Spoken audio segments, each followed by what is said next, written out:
अस्सलाम वालेकुम everyone, this is Ammad from Abers information. So आज की वीडियो बेसिकली ऐसी नॉर्मली वीडियो मैंने बनाई है आज डफ़ की। बेसिकली मैंने जो डफ़ अंदर थी मेरे पास ब्रीडर पेयर, वो सारे मैंने बाहर रखने का सोचा क्योंकि स्पेस बहुत ज़्यादा कम है अंदर, क्योंकि लवबर्ड ज़्यादा हैं तो उनकी स्पेस नहीं बन रही डफ़ की। और डफ़ फिर आपको पता है कि वो एक बहुत फास्ट ब्रीड करते हैं, तो उनको फिर ये होता है कि बच्चे अच्छे फ़ौरन आते हैं तो फ़ौरन अलग करने पड़ते हैं। अब ये मैंने बाहर एक कॉलोनी मेरी बनी हुई थी पहले बजरी की, तो यहाँ पे मैंने डफ़ को शिफ्ट करने का सोचा।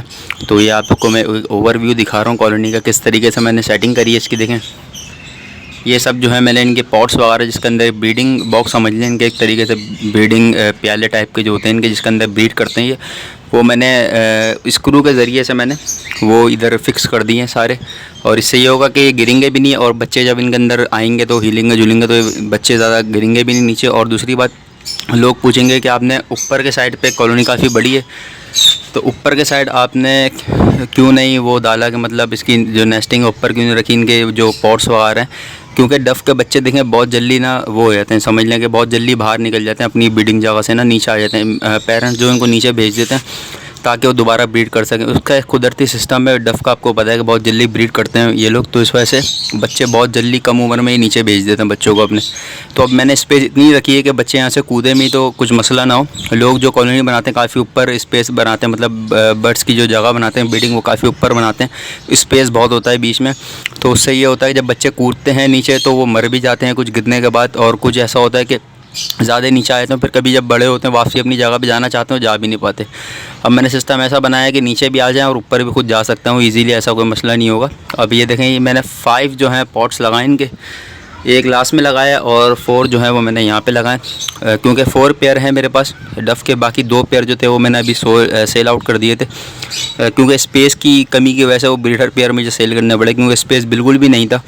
अब ये है कि यहाँ पे इंशाल्लाह अभी ब्रीडिंग करता रहेंगे तो बच्चे इनके इंशाल्लाह यहीं पे रहते रहेंगे अपना इजीली, और फिर इंशाल्लाह जब ज़्यादा हो जाएंगे तो फिर यहाँ पे हम अपने और बॉक्स जो है इनका, मतलब नेस्टिंग प्याले जो है इनका और लगा देंगे इंशाल्लाह। बाकी इसके अंदर एक कॉलोनी का मसला होता है, कॉलोनी प्रेफर मैं कभी भी नहीं करता, किसी भी चीज़ की कॉलोनी को मैं प्रेफर नहीं करता। इस वजह से नहीं करता क्योंकि कॉलोनी में बेसिकली बच्चे निकलते हैं, दूसरी जो फीमेल्स होती हैं वो एग्रेसिव होती हैं, वो मारती हैं। मगर डफ़ में एक होता है कि डफ़ आपस में लड़ता नहीं है कभी भी डफ़ बच्चों को नहीं मारता किसी और के या अपने, बस जाहिर सी बात है उनके जगह पे जाके बैठेंगे बच्चे तो भगाता ज़रूर है मगर मारता नहीं है। लोटिनो फिशर वगैरह और बजरीगर वगैरह के अंदर ये होता है कि पूरा एक्सपायर कर देते हैं, बहुत ज़्यादा मारते हैं और एक्सपायर कर देते हैं। बाकी एक ओवरव्यू आप देख लें माशाल्लाह। ये मैंने नीचे नेस्टिंग भी डाल दी ताकि किसी को ज़रूरत हो तो वो अपनी ब्रीडिंग जगह पे लेके जा सके। यहाँ पे मैंने एक स्पेस दी, लकड़ी वगैरह लगाई है यहाँ पे दूर दूर करके, ताकि जो है वो एक पेयर एक जगह बैठ के अगर क्रॉसिंग भी करता है दूसरा पेयर जो है डिस्टर्ब ना करे। और बाकी ये सिस्टम है। और ये एक मिट्टी का प्याला रखा है क्योंकि बेसिकली डफ़ जो है वो पिजन की मोटेशन में है, तो पिजन भी नहाना पसंद करता है और डफ़ भी बहुत ज़्यादा नहाना पसंद करती है लवबर्ड के मुकाबले में। तो इस वजह से मैंने बड़ा प्याला इनको दे दिया ताकि नहा भी लें, गर्मियाँ तो हैं और ये अपना पानी भी इसमें से ईज़िली पी भी सकते हैं। और बाकी इंशाल्लाह भी दाना वगैरह मैं रख दूँगा डफ़ का। बाकी ये ओवरव्यू है कॉलोनी का। तो इंशाल्लाह इसके अंदर पेयर भी मैं आपको छोड़ के दिखाता हूँ किस तरीके से जो पेयर हैं वो हम छोड़ेंगे इसके अंदर और किस तरीके से वो एंजॉय करते हैं इस पिंजरे के अंदर। सो माशाल्लाह से एक जो है डफ़ मैंने इसके अंदर छोड़ दिया है और वो परेशान हो गया है कि मैं किस तरीके से इतना बड़े केज में आ गया। बाकी ये जो है मेरे बाकी डफ जो हैं अभी यहाँ हैं, ये वेटिंग पे हैं। इंशाल्लाह ये भी मैं छोड़ देता हूँ और छोड़ने के बाद आपको दिखाता हूँ कि एक हाथ से वीडियो बनाते हुए छोड़ना इनको मुश्किल हो रहा है, बहुत भाग रहे हैं यहाँ से वहाँ। और बाकी छोड़ने से पहले मैंने इनके एक चीज़ बता दूँगा, कभी आपको भी छोड़ना कहीं और का फिर केज में भी रखने हो तो इनके पहले जो है ना पर जो है वो ट्रिम कर दिएगा, मतलब जो पर ना जाने समझने जो टूट गए हैं आधे, और फिर ऐसा होता है इसमें सीन के ये इनके पर बढ़ते हैं जब तक का वो कड़ी खींच ना दो। और जो दुम बुम इनमें ज़्यादातर बेसिकली डफ के अंदर दुम जो है बहुत जल्दी जल्दी ख़राब होती है, ऊपर नीचे होते रहते हैं। तो इनकी दुमें मैंने जो है जिसकी ख़राब थी वो मैंने खींच दी है, बाकी एक बट जो ऊपर जाके बैठ गया है। और मैं आपको ये भी दिखा दूँ माशाल्लाह से, ये आगे के साइड पे जो है मैंने दाना रखा है माशाल्लाह, और वो सामने आपको दिख रही होगी वो ग्रिड है। बेसिकली इसके अंदर बहुत सारी इंग्रेडिएंट्स हैं जो कि वीडियो ऑफिशियल डली हुई है इसके अंदर, वो आप जाके देख सकते हैं ग्रिड बनाना तरीका बस। और इसके अलावा जो है ये बेसिकली जो आपको दिख रहा है ये पालक है कटी हुई, ये मैंने अभी दे दी इनको ताकि ये पहले ही दिन जाए खुश हो जाए इंशाल्लाह। बाकी मैं सबको आपको छोड़ के इंशाल्लाह एक ओवरव्यू दिखाता हूँ। माशाल्लाह से जितने भी बर्ड्स थे डफ के वो सारे मैंने इधर रिलीज़ कर दिए इनको माशाल्लाह से, और सब बड़े वो हो गए हैं, समझ लें शॉक्ड हो गए हैं कितने बड़े केज में आ गए हैं माशाल्लाह से। बाकी ये देखें ये है नीचे कुछ डफ और वो पेयर जाके बैठ भी गया है साथ, और ये 3 डफ्स हैं और एक वो ऊपर चले गया ज़्यादा ऊपर से ले गया। खैर ये देखें ये एनवायरनमेंट है इनका न्यू जो है इंशाल्लाह। अब ब्रीड भी इंशाल्लाह इनकी मैं एक आपको दिखाऊंगा किस तरीके की मतलब कि इधर ब्रीड आती है कॉलोनी के अंदर, क्योंकि लोगों ने कॉलोनी का जो है बेसिकली लोग डफ नहीं रखते और रखना भी नहीं चाहिए। जिनके पास है वो मुझे पता है कि बहुत कम ब्रीड आती है इनकी, क्योंकि ये अपनी मस्तियों में लगे रहते हैं। केज बाय केज आप लगाएंगे तो इंशाल्लाह उसमें ये होता है कि ये अपनी ब्रीडिंग प्रोग्रेस अच्छी दिखाते हैं। बाकी ये मेरे पास स्पेस नहीं थी तो इस वजह से मैंने यहाँ शिफ्ट करा इनको, अदरवाइज़ मैं भी कभी भी नहीं करता।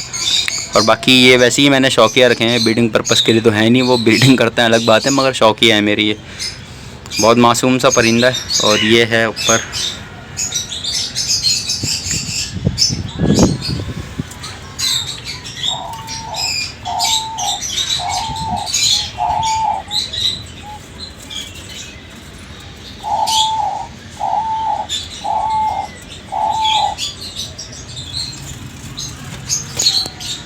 और इनकी जो है मस्तियाँ अब स्टार्ट हो भी चुकी हैं तकरीबन। और छोटी सी वीडियो थी बेसिकली यही बताना था कि बाहर मैंने शिफ्ट कर दिया इंशाल्लाह। अब इसकी प्रोग्रेस इंशाल्लाह नेक्स्ट वीडियो में इंशाल्लाह दिखाएंगे जब भी इनकी इंशाल्लाह आती है यहाँ पे। बाकी इन्वायरमेंट बहुत अच्छा मिल गया इनको, क्योंकि ये बेसिकली धूप का परिंदा है, क्योंकि इनको धूप बहुत ज़रूरी है। धूप जितनी होगी उतना अच्छा ब्रीड करेगा, भले से गर्मियाँ हो या सर्दियाँ हो धूप इनको चाहिए। और गर्मियों में ज़्यादा चलता है ये सर्दियों के बनिस्बत। और बड़ा छोटा सा परिंदा आप लोग रख सकते हैं शौकिया, और बहुत फास्ट ब्रीड है। इसकी बिज़नेस पर्पज़ के हिसाब से बहुत अच्छा है, मगर इसके असल में बात यह है कि ये रेट बहुत इसके डाउन और अप डाउन होते हैं बहुत ज़्यादा। अब जिनको इसके अंदर काम करना आ गया है बेसिकली बहुत से लोग हैं जिनको जो है डफ का हिसाब किताब पता चल गया है, किस तरीके से कब लेनी है, कब बेचनी है, कब इसके बच्चे रोकने हैं, तो वो माशाल्लाह बहुत अच्छा ग्रो कर रहे हैं इस काम के अंदर ही। मगर मैं कभी सजेशन नहीं दूंगा आपको डफ बिज़नेस पॉइंट ऑफ व्यू से रखें।